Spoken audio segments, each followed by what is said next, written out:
Good afternoon. Welcome to this edition of the Richard Urban Show, where we present news and views from God's point of view. We're happy to have today Barbara Fuller. She's running for the Board of Education here in Jefferson County. So please introduce yourself. Hi, thank you so much for having me. My name is Barbara Fuller. I am a wife of a retired Air Force tech sergeant. We moved to Jefferson County in 2007 when my husband retired from over 22 years of active service. With me, we brought 4 children, 3 that were in Jefferson County schools, 1 who had graduated early from high school.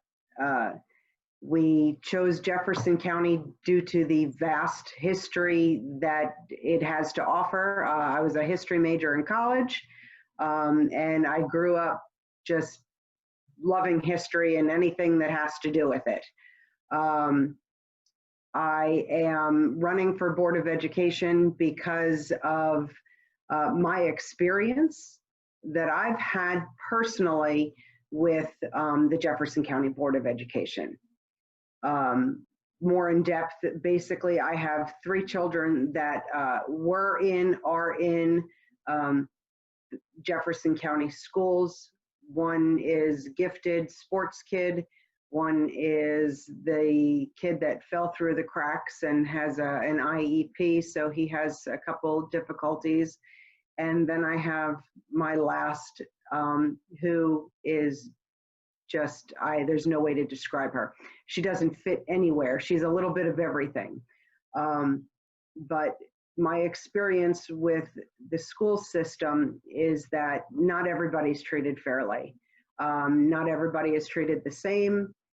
I've had my son who has an IEP. The school felt it was, that when he was in grade school, felt that it was appropriate to IEP the other 2 children without my knowledge, without my approval.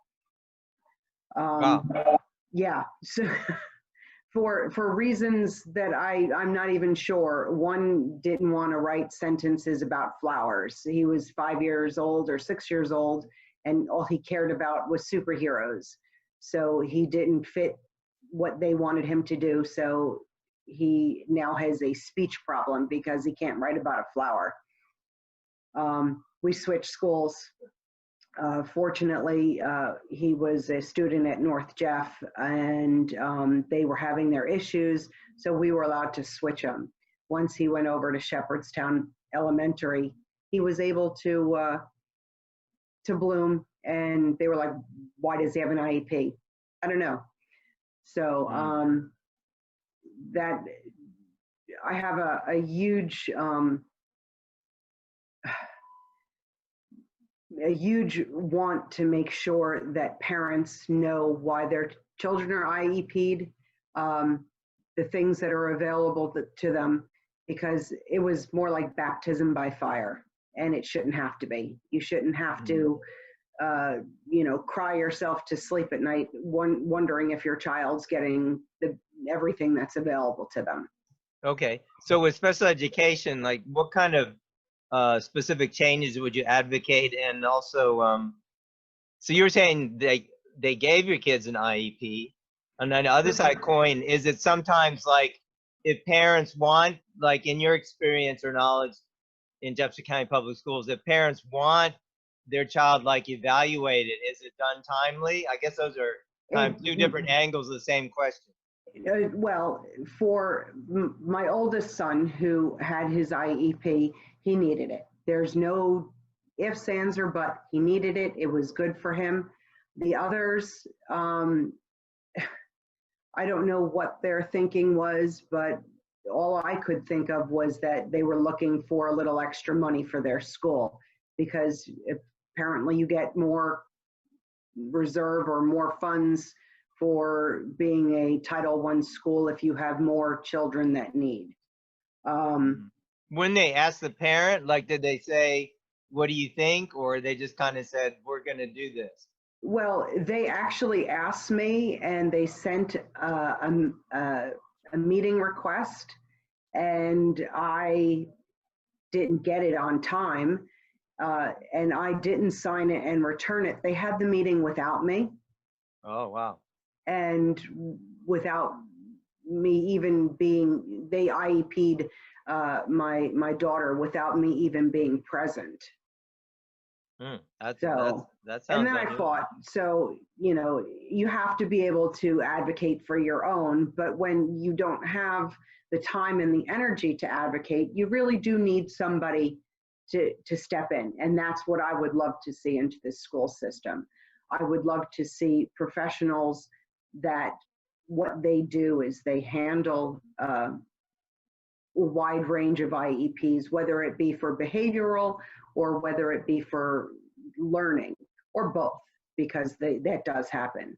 That they can read the IEP, sit down with the parents, let them know everything that's available to them, because teachers don't always have that time to spend with a parent explaining that.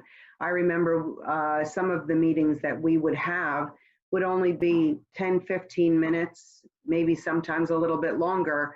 And a lot of times the process is a lot longer, and you need to have a little bit more thrown at you. You're having a lot of things thrown at you at once, and you don't have time to really read and process and understand. And when that happens, you can't go back after the fact and say, but I don't understand this. They ask you right there and then, do you understand? And you're just in a state of whatever, because you're not understanding everything that's put in front of you. So I would love to see lay people come in, other parents, professionals who can explain the process, explain things that are available to kids. I've gotten a couple emails on my campaign page that the parents have asked and asked and asked for services, and they're overlooked. Your son or daughter does not qualify. Well, why? Tell me why. You know, if there could be a host of reasons. It could be, you know, they don't have the right tools. I know that West Virginia does not acknowledge dyslexia, and it's a huge problem. Why don't we acknowledge dyslexia? It's a real live thing, and kids look at things backwards. Don't classify it as something else. That is the nuts and bolts of why I wanted to run. The secondary is, in the past year and a half, we've seen our taxpayer funds in the school system being used to fund lawsuits to make Rockwell go away. Right. Whether I feel Rockwell is good or bad is not the reason why I'm running. The reason I'm running is because those funds should never have been used for anything other than educating our children. Yeah. And our schools they're crumbling. You know, we need someone who has, and I've worked with banks, I've worked in, had my own leasing company. Basically, I would broker leases for equipment, so I can read financials, I can, you know, do all that fun stuff. I'm conservative, so I don't like to spend money. And if I do, I'm going to get the best deal I possibly can. Yeah, I saw and I you. think that, Yeah. Well, I was gonna say, I saw you mention on your I guess it was, oh, maybe in a video or on your site, your Facebook, about, you know, was this superintendent a good value for what they're doing, what he's doing, and also the yeah, spending like on the lawsuit, like you said. Yeah, among yeah. It's one of my pet peeves. When we were an active duty family, we were a family of 6 having to live on, what is it, 30 something $1,000 a year. You know, if we have, as humans, have to live within our means, our schools should live within our means and learn how to invest in the children's future, whether it's applying for grants. If we need to hire a grant writer, I think that's money well spent. You know, if you can get grant money, free money. We all like free money. Yeah, that's a good thing. I mean, about that. Well, another issue, something that's dear to my heart, you know, our nonprofit works with the issue of, you know, sexual health education, specifically like abstinence-centered and educating youth. So on that issue, like, would you support an approach to sexual health education that emphasizes, you know, as a standard for school-age children, you know, staying absent from sex before marriage? That's the so-called like Title V standard that's been around for a couple decades. Do you think that's a good idea or a bad I idea? don't see how it couldn't hurt. I'm a Roman Catholic, so that is basically ingrained into my being.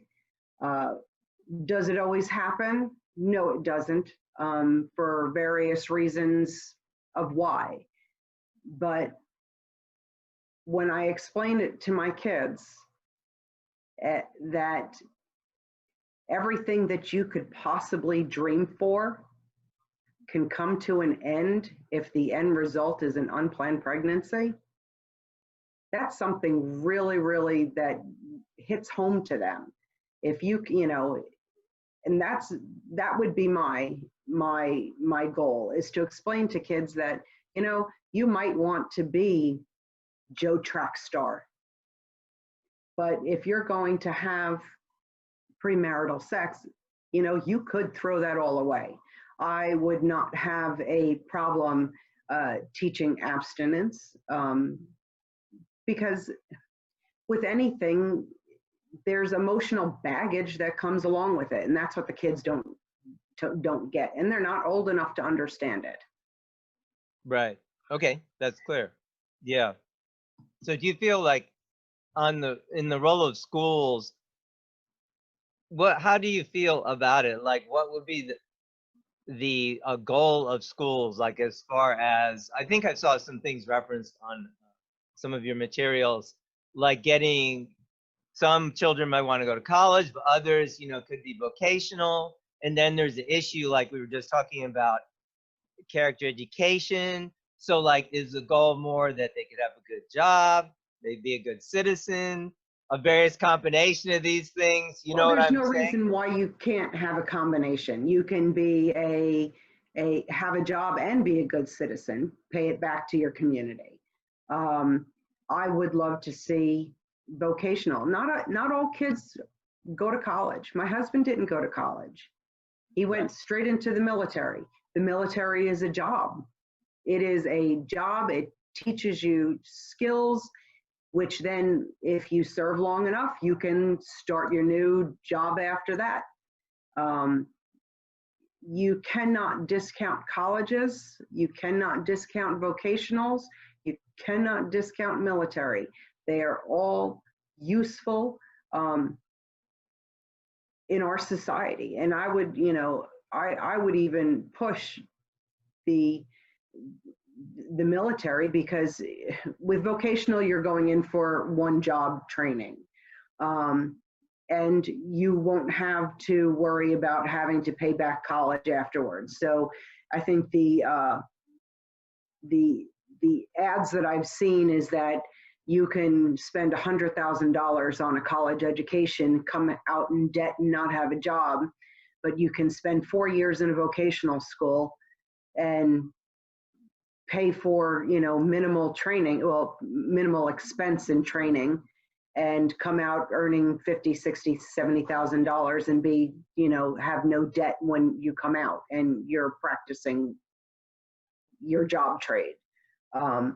Right. And the military is somewhat like that, because they teach you your trade. You don't get paid a lot while you're there by any means, but you can come out with skills and everything else. And I think that, at least for that, some people really do need that extra direction to keep them focused, to become good members of society. Yeah. Okay. Okay. One thing I noticed that you were mentioning in some of your testimony or materials online that, you know, you spent a lot of time in the school with your children. Anyway, on the issue, somewhat related issue of like maybe school community relations, like could there be on that's I guess on a broader level, of course, than just only the parent relations, but could there be some improvement made? Or I guess what I'm trying to say is how is it like if a parent wants to volunteer, like you mentioned you volunteered a lot. I was talking to one parent in my neighborhood. They were frustrated at the Blue Ridge Elementary. They have a child in special ed, and I guess I don't know if it was what the exact circumstance was, but they were frustrated in volunteering at their school for some reason. I don't know if it was a personality thing or whatever. Anyway, would you have any ideas for improving that, or how is the relationship with the school and community? If I'm making sense. You know, it makes perfect sense. I was kind of thrown into it. So my son, who is the jock, smart jock, he was diagnosed at 5 years old with leg calf Perthes disease, which is a degenerative hip condition where your femoral head dies. But I needed a 504 plan for someone to make sure that he did not run and jump in school. Because it's painful, and he's 5. They were not able to do that. They said, if you want to make sure your son does not run and jump, you're going to have to be here. So that threw me in to being on the playground every day, meeting the teachers, asking the teachers, you know, what do you need done? So I was class mom. For my son's first grade class, I did all the artwork for the teacher, and I found my niche. I then had my other son had the same teacher. I volunteered again. Other teachers were like, wow, she's always here. Hey, Mrs. Fuller, can you help us out? Sure, no problem.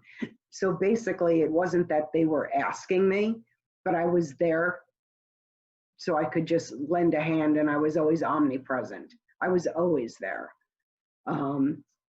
As they got older, I didn't have the need. I used to do the photography for, excuse me, the middle school, Shepherdstown Middle School.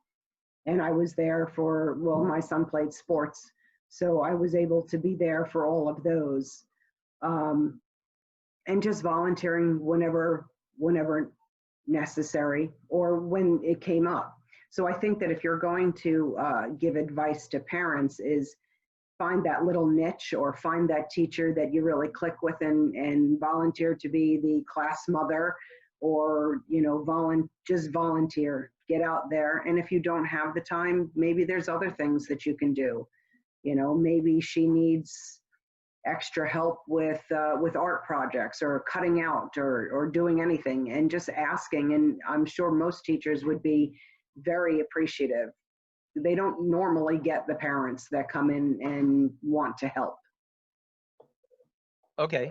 All right. So I know you're running against several other people for the Board of Education. Like, how would you contrast or differentiate yourself? Why should the voters give you one of their 3 votes? I apparently am the only one who's not running because of Rockwell. Apparently everybody else that from what I've been told is running because I am not to get on, because I've been very active in the I don't really care if Rockwell comes here movement. So I'm just bad because I'm not a green coalition type of person. I do recycle. You can see my furniture is recycled. Okay. I drive a hybrid, but I am not about to scream that there is climate control and that my water is going to be poisoned. So I don't fit their mold. I like I said, I'm not running because of Rockwell. I have no ulterior motives other than, excuse me, to make sure that our teachers get paid fairly. Our parents are able to understand special education programs, and to get a budget working, that we're not screaming and wondering why our heating systems don't work because we can't pay to get them, maintained. Okay. Yeah, definitely. So, yeah, I think that pretty well covers a lot of things. I'd just like to ask if, there's anything else on your heart you'd like to emphasize, as the voters we're considering, who to vote for on June 9th, any final closing thoughts? There's so much I'd like to say, but I really can't. I would love for people to give me the chance. I have the time. Anything that I do now, I volunteer. I don't have a paid job. So I have the time and the energy to spend working hours and hours to make our kids have successful schooling and make the education the best that we can possibly have. Okay, that's great. Well, I thank you for coming on. Oh, I did just think one more thing. Sure. Okay. With the disruption of the whole COVID-19 situation, schools being closed and coming back to school, I just want to see if you had an opinion. I noticed like this, which I thought was very strange. The CDC said children are suggested to wear masks if they're over 2. And I thought, oh my gosh, what are they talking about? So anyway, do you have any opinion about that kind of thing? I have lots of opinions. It's almost like my son at 5 years old not running and jumping in school. I don't think that they will be able to keep masks on the children. Do I think that we need to practice washing hands and sanitizing or wiping down desks? Well, in my estimation, I remember doing that with the kids when they were in first grade and kindergarten, God, almost 12 years ago. So, I mean, do we need maybe step it up a little bit? Yeah, maybe, sure. If you go out to the bathroom, maybe, make sure that the kids sanitize their hands before they come into the class in case they did not wash properly. Do I think that the option of either going to school or staying home and learning in a situation like this? I'm for school of choice. I'm also, if you want to homeschool your kid, and I have no problems with that. Not all children learn the same. So if it's better for them to stay home, let's make it so that they can do it from home.